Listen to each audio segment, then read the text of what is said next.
Student, today we discuss about the rotational motion. आत्तापर्यंत आपण जो पार्ट पाहिला तो होता सर्क्युलर मोशनशी रिलेटेड. आजपासून आपण पाहणार आहोत रोटेशनल मोशनशी रिलेटेड आर्टिकल्स. तर आपण ह्याच्या आधी ॲनालॉगस पाहिलेलं आहे. Translational motion, analogous between translational motion and rotational motion. Translational मोशनलाच आपण काय म्हणतो, लिनियर मोशन. लिनियर मोशनमध्ये आपण काय काय पाहत असतो, linear velocity which is represented by S. Linear displacement is represented by S. Linear velocity is represented by V. Linear acceleration is represented by A. Mass of particle और mass of body represented by small M. Linear momentum represented by P.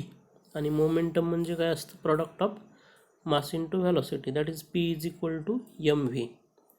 Force represented by F.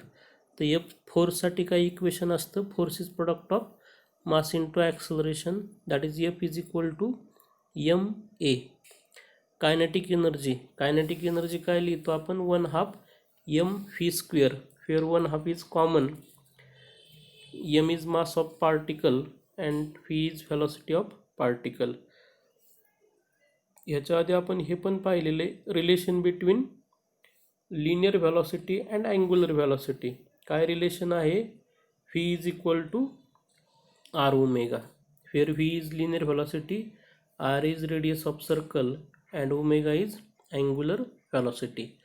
तर हे सर्व factor कशाशी संबंधित आहेत, translational motion, that is linear motion. आता ह्या फॅक्टरला कोण ॲनालॉगस असतो, तर रोटेशनल मोशनमध्ये ह्या टर्म येतात, angular displacement, angular velocity, angular acceleration, moment of inertia, angular momentum, torque. ठीक आहे. तर कोण कोणाला ॲनालॉगस आहे ते आपण आधी पाहून घेऊया, जे आपण ऑलरेडी आधी पण पाहिलेलं आहे. Linear velocity is analogous to angular velocity, that is omega. Linear displacement s is analogous to angular displacement theta.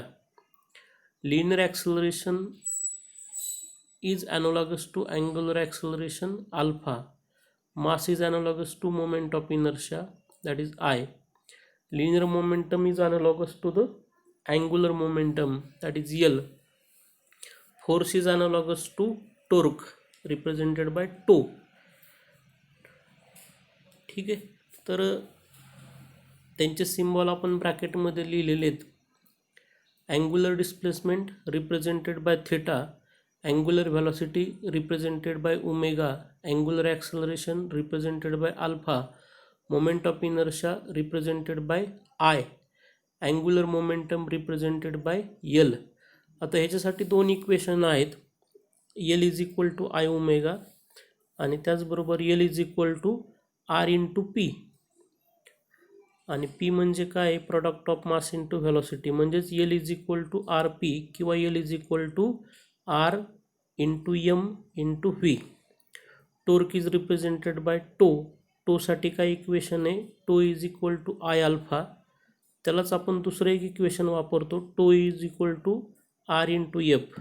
R म्हणजे डिस्टन्स आणि एफ म्हणजे फोर्स. तर force is product of mass into acceleration. तर तेच इक्वेशन काय लिहितो आपण, tau is equal to R into F किंवा tau is equal to R M into A. Translational मोशनमध्ये आपण कायनेटिक एनर्जीसाठी काय इक्वेशन लिहित असतो, 1/2 एम व्ही स्क्वेअर. तर मासला कोण ॲनालॉगस आहे, आय, आणि व्हीला ॲनालॉगस आहे ओमेगा. म्हणजेच रोटेशनल मोशनसाठी आपण कायनेटिक एनर्जीसाठी काय इक्वेशन लिहू शकतो, kinetic energy is equal to 1/2 I omega square. तर हे पाठ करायची गरज नाही, आपल्याला फक्त कोण कोणाला ॲनालॉगस आहे हे लक्षात ठेवलं तर आपण रोटेशनलसाठी हे इक्वेशन लिहू शकतो. जसं momentum linear momentum is equal to काय आहे, product of mass into velocity. आता मासला कोण ॲनालॉगस आहे, आय, आणि व्हीला कोण ॲनालॉगस आहे, ओमेगा. त्याच्यानुसार आपण अँग्युलरसाठी इक्वेशन लिहू शकतो. तर लिनियरमध्ये P is equal to M V आहे, तर अँग्युलरसाठी किंवा रोटेशनल मोशनसाठी L is equal to I omega. ठीक आहे.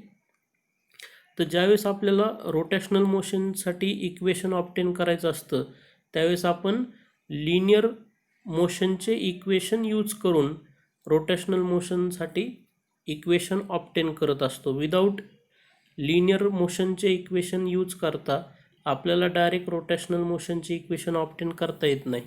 ठीक आहे. म्हणजे लिनियरचे इक्वेशन यूज करूनच आपण रोटेशनल मोशनसाठी इक्वेशन ऑब्टेन करत असतो. तर आपल्याला ह्या रोटेशनल मोशनमध्ये 3 इक्वेशन मेन पाहिजेत.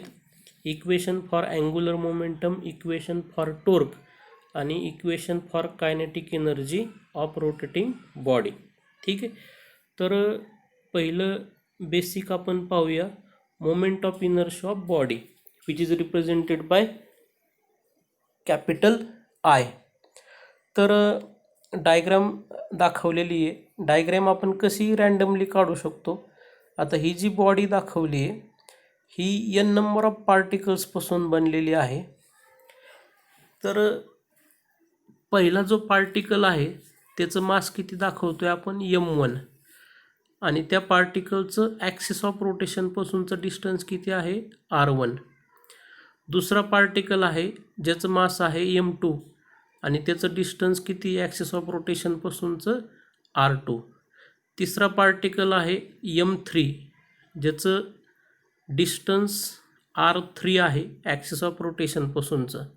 आणि nth नंबर ऑफ पार्टिकल जो nth आहे शेवटचं पार्टिकल आहे त्याचं मास आहे mn having distance rn from axis of rotation. आता ॲक्सिस ऑफ रोटेशन म्हणजे काय, अशी एक स्ट्रेट लाईन की जिच्या भोवती जे पार्टिकल्स फिरत आहेत ते सर्क्युलर मोशनमध्ये फिरत आहेत. म्हणजे प्रत्येक पार्टिकल हा सर्क्युलर मोशन परफॉर्म करत असतो ज्याची रेडियस त्याचं डिस्टन्स जे आहे त्याच्या इक्वल असते. ठीक आहे. म्हणजे m1 हा जर पार्टिकल रोटेशनल मोशन परफॉर्म करत असेल तर r1 एवढी रेडियसचा सर्कल तो परफॉर्म करत असतो आणि बाकीचे पण त्याचप्रमाणे. प्रत्येकाचं डिस्टन्स पार्टिकलचं वेगवेगळं असतं त्याच्यामुळे आपण फिगरमध्ये प्रत्येकाचं डिस्टन्स वेगवेगळं दाखवण्याचा प्रयत्न केलेला आहे. तर आपल्याला डेफिनेशन पाहायची moment of inertia of body. आधी आपण डेफिनेशन पाहूया. तर डेफिनेशन काय आहे, algebraic sum of product of mass of each particle and square of its perpendicular distance from axis of rotation,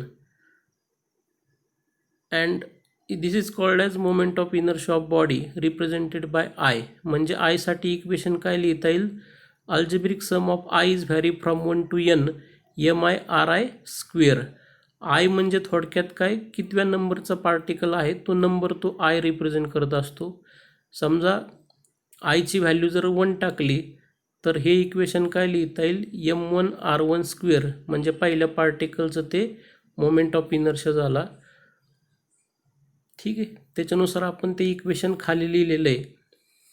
आता प्रत्येक पार्टिकलसाठी जर सेपरेट मोमेंट ऑफ इनर्शिया लिहायचा झाला तर तो कसा लिहिता येईल ते आपण तिथं दिलेलं आहे.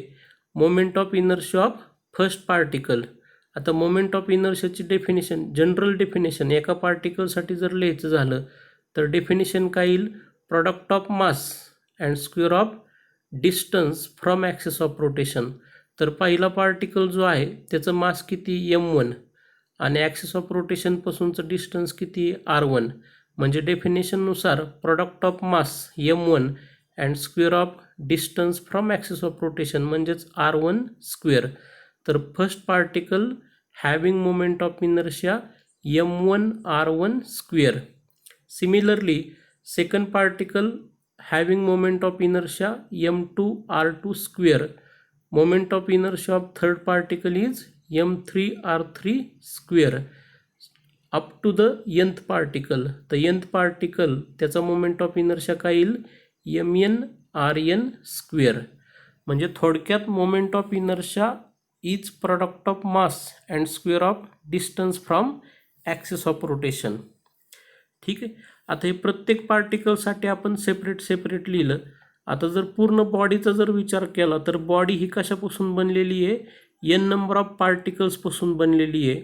म्हणजेच सगळ्या पार्टिकलचा मोमेंट ऑफ इनर्शियाची ॲडिशन जर केली तर आपल्याला पूर्ण बॉडीचा मोमेंट ऑफ इनर्शिया मिळतो. म्हणून आपण पुढं काय म्हणले, body is made up of N number of particle, therefore moment of inertia of body is sum of, sum याचा अर्थ काय, बेरीज, sum of moment of inertia of all particle, therefore I is equal to m1r1 square plus m2r2 square plus m3r3 square plus dash dash up to the mn square. म्हणजे हे प्रत्येक पार्टिकलचा moment of inertia आहे आणि सगळ्यांच्या moment of इनर्शियाचे आपण addition करतोय. तर हेच इक्वेशन आपल्याला कसं लिहिता येईल finally, summation I is vary from 1 to n mi/ri square, त्यालाच आपण आय रिप्रेझेंट करतोय. ठीक आहे. आता फर्स्ट आर्टिकल पाहूया. हे डेफिनेशन आहे फक्त, हे तुम्हाला डेफिनेशन काही कोणी विचारत नाही, पण ते आपल्याला इक्वेशनसाठी यूज करावं लागतं. तर पहिला आर्टिकल पाहूया चॅप्टरमधलं, equation for kinetic energy of rotating body. आपण लिनियर मोशनसाठी पाहिलेलं आहे. लिनियर मोशनसाठी आपण कायनेटिक एनर्जी काय लिहितो, 1/2 mv². आपल्याला इथं रोटेशनल मोशनसाठी पाहायचं आहे. तर फिगर आपण दाखवलेली आहे, ज्याच्यामध्ये आपण काय सांगतोय की बॉडी एका ठराविक ॲक्सिस ऑफ रोटेशन भोवती फिरतीये. समजा आपण आपल्या बोटावर वही जर फिरवत असू, वही असेल, नोटबुक असेल किंवा एखादं पुस्तक असेल, तर ते जर आपण बोटावर फिरवत असेल सर्क्युलरमध्ये, तर आपलं बोट हे ॲक्सिस ऑफ रोटेशन झालं. किंवा आपण फुटबॉल फिरवतो बोटावरती, तर ते एकाच बोटावर तो फुटबॉल फिरत असतो, म्हणजे आपलं जे बोट आहे तो ॲक्सिस ऑफ रोटेशन झाला. त्याचप्रमाणे इथं आपण फिगरमध्ये दाखवलेलं आहे. तर काय म्हणले पहा, consider a body of mass capital M. म्हणजे कॅपिटल एम हे काय झालं, टोटल बॉडीचं मास झालं. आणि ही बॉडी कशापासून बनलेली आहे, body of mass M is made up of n number of particles of mass m1 m2 m3 dash dash up to the mn situated at a distance r1 r2 r3 dash dash rn from the axis of rotation respectively. याचा अर्थ काय झाला की पहिला particle जो आहे त्याचं मास आहे m1 आणि त्याचं डिस्टन्स किती, ॲक्सिस ऑफ रोटेशनपासूनचं r1. दुसरा पार्टिकल आहे ज्याचं मास आहे m2 आणि त्याचं डिस्टन्स किती आहे, ॲक्सिस ऑफ रोटेशनपासूनचं r2. Similarly up to the nth particle. ठीक आहे. आता पुढं आपण काय म्हणले, body rotate with constant angular velocity. तर इथं बॉडी कॉन्स्टंट अँग्युलर व्हेलॉसिटीने मूव्ह होतीये. ह्याचाच अर्थ झाला बॉडीचा प्रत्येक पार्टिकल हा सुद्धा कॉन्स्टंट अँग्युलर व्हेलॉसिटीनीच मूव्ह होत असतो. ठीक आहे. पण प्रत्येक पार्टिकल हा वेगवेगळ्या लिनियर व्हेलॉसिटीने मूव्ह होतो. Each particle rotate with constant angular velocity but having different linear velocity. म्हणजे प्रत्येकासाठी लिनियर व्हेलॉसिटी वेगवेगळी असेल पण अँग्युलर व्हेलॉसिटी मात्र सेम राहील. तर टी डायग्रॅम फॉर्ममध्ये मी दाखवलेलं आहे. तर त्याच्यात काय दाखवलं आहे पहा, पहिला जो पार्टिकल आहे त्याचं मास m1 आहे, त्याचं डिस्टन्स किती आहे, r1 आहे ॲक्सिस ऑफ रोटेशनपासूनचं. आणि ज्यावेळेस तो रोटेट होतोय त्यावेळेस तो कोणत्या व्हॅलॉसिटीने, लिनियर व्हॅलॉसिटीने रोटेट होतोय, v1ने. तर आपल्याला माहिती आहे relation between linear velocity and angular velocity is v is equal to r omega. त्याच्यानुसार आपण v1 लिहिलं आहे. तर v1 काय लिहिलं आहे, v1 is equal to r1 omega. ह्याचा अर्थ झाला की लिनियर व्हेलॉसिटी पहिल्या पार्टिकलची v1 आहे, त्याचं डिस्टन्स r1 आहे आणि तो अँग्युलर व्हेलॉसिटी ओमेगानी रोटेट होतोय. सिमिलरली सेकंड पार्टिकल, तर सेकंड पार्टिकलचं मास किती आहे m2, त्याचं डिस्टन्स किती आहे r2 ॲक्सिस ऑफ रोटेशनपासूनचं आणि तो कसा रोटेट होतोय, लिनियर व्हेलॉसिटी v2, त्याची रिलेशन काय येईल, v is equal to r ओमेगानुसार v2 is equal to r2 omega. Similarly third particle having mass m3 having distance r3 from axis of rotation and equation for v3 is equal to r3 omega. हेच आपण nth particle पर्यंत लिहू शकतो. तर nth particle having mass mn having distance rn from axis of rotation and having linear velocity vn which is equal to rn omega. ह्याचा अर्थ काय झाला, प्रत्येक पार्टिकल कॉन्स्टंट अँग्युलर व्हेलॉसिटीनी मूव्ह होतो, पण प्रत्येकाची लिनियर व्हेलॉसिटी वेगवेगळी आहे. म्हणून तिथं आपण प्रत्येकासाठी V1 V2 V3 Vn असं दाखवलं आहे. ओमेगा मात्र सगळीकडं कॉन्स्टंट दाखवलं आहे. आपण कुठेही omega 1 omega 2 omega 3 omega n असं म्हणलेलं नाही. याचा अर्थ झाला each particle rotate with constant angular velocity but having different linear velocity. आता मी जसं मागाशी तुम्हाला म्हणलं की जोपर्यंत आपण लिनियरचे इक्वेशन लिनियर मोशनचे इक्वेशन यूज करत नाही तोपर्यंत आपण रोटेशनलचे इक्वेशन ऑब्टेन करू शकत नाही. तर आता V1च्या खाली काय लिहिलं आहे आपण, कायनेटिक एनर्जी 1, याचा अर्थ kinetic energy of first particle. तर हे इक्वेशन कोणतं आहे, लिनियर मोशनचं आहे. तर काय इक्वेशन आहे लिनियर मोशनचं, kinetic energy is equal to 1/2 mv². तर पहिला पार्टिकल आहे म्हणून तिथं 1 लिहित आहोत आपण. Kinetic energy of first particle is equal to 1/2 m1v1². 1/2 आहे तसंच लिहिलं, m1 सुद्धा आहे तसंच लिहिलं. V1ची व्हॅल्यू आपण वरती पाहिली r1 ओमेगा, त्याचा स्क्वेअर केला तर काय येईल r1² ओमेगा². म्हणजेच पहिल्या पार्टिकलची कायनेटिक एनर्जी किती झाली 1/2 m1 r1² ओमेगा². सिमिलरली सेकंड पार्टिकलसाठी, तर सेकंड पार्टिकलची कायनेटिक एनर्जी किती येईल 1/2 m2 v2². V2ची व्हॅल्यू टाकली म्हणजेच काय मिळालं 1/2 m2 r2² ओमेगा². असंच आपण nth पार्टिकलपर्यंत लिहिलं तर kinetic energy of nth particle is equal to 1/2 mn vn². Vnची व्हॅल्यू टाकली rn ओमेगा² आहे म्हणून काय आलं rn² ओमेगा². म्हणजेच काय इक्वेशन मिळालं आपल्याला, kinetic energy of nth particle is equal to 1/2 mn rn² omega. तर ही प्रत्येक पार्टिकलसाठी आपण इंडिव्हिज्युअल इक्वेशन लिहिलं. आता आपल्याला टोटल बॉडीसाठी कायनेटिक एनर्जी फाइंड आउट करायची आहे. म्हणून पुढं आपण काय सांगतोय, kinetic energy of rotating body is sum of kinetic energy of all particles. Therefore kinetic energy of rotating body is equal to kinetic energy of first particle plus kinetic energy of second particle plus kinetic energy of third particle plus dash up to the kinetic energy of nth particle. तर पहिल्या पार्टिकलची kinetic एनर्जीचं equation टाकलं plus दुसऱ्या पार्टिकलचं kinetic एनर्जीचं equation टाकलं plus up to the nth particle. आता ह्याच्यामध्ये कॉमन काढण्यासारखं काय आहे, 1/2 कॉमन काढण्यासारखं आहे आणि ओमेगा² कॉमन काढण्यासारखं आहे, कारण प्रत्येक पार्टिकलमध्ये ते फॅक्टर आहेत. तर 1/2 कॉमन काढला, ओमेगा² शेवटी कॉमन काढला, म्हणजेच ब्रॅकेटमध्ये काय राहील m1 r1² plus m2 r2² plus dash up to the mn rn².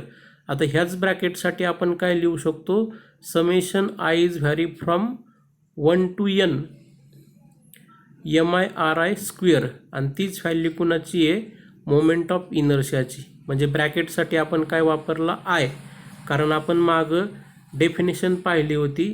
तर डेफिनेशनमध्येच काय सांगितलं आहे आपण, m1 r1² plus m2 r2² plus m3 r3² plus dash up to the mn rn². तर त्याच्यासाठीच आपण समेशन लिहितोय आणि ते समेशन म्हणजेच काय आहे, तर तेच इथं आपण यूज केलं आहे. तर फायनली आपल्याला काय मिळालं, kinetic energy of rotating body is equal to 1/2 I omega. आता मी जसं मागं तुम्हाला सांगितलं की I हा कोणाला ॲनालॉगस आहे, यमला, आणि ओमेगा कोणाला ॲनालॉगस आहे, व्हीला. म्हणजे जनरल आपण काय लिहितो, kinetic energy is equal to 1/2 mv². तर मासला ॲनालॉगस I आहे आणि व्हीला ॲनालॉगस ओमेगा आहे. त्याच्यानुसार आपण हे पाठ न करता सुद्धा सहजासहजी लक्षात ठेवू शकतो. तर आपण पहिलं जे पाहिलं त्याच्यात सांगितलं की कोण फॅक्टर कुणाला ॲनालॉगस आहे, हे पेज सगळ्यात महत्त्वाचं. कोण कुणाला ॲनालॉगस आहे हे फक्त आपल्या लक्षात आलं पाहिजे. रोटेशनलची इक्वेशन पाठ करण्याची सुद्धा गरज नाही. फक्त जर ट्रान्सलेशनल मोशन आणि रोटेशनल मोशनमध्ये कोण कुणाला ॲनालॉगस आहे हे जरी फक्त लक्षात ठेवलं तरी आपण रोटेशनलचे इक्वेशन सहजासहजी लक्षात ठेवू शकतो. तर हे पेज व्यवस्थित लक्षात ठेवा. मोमेंट ऑफ इनर्शियाची डेफिनेशन बेसिक आहे. आणि शेवटी पाहिलं आपण equation for kinetic energy of rotating body. बाकीचे आर्टिकल आपण उद्या पाहूया.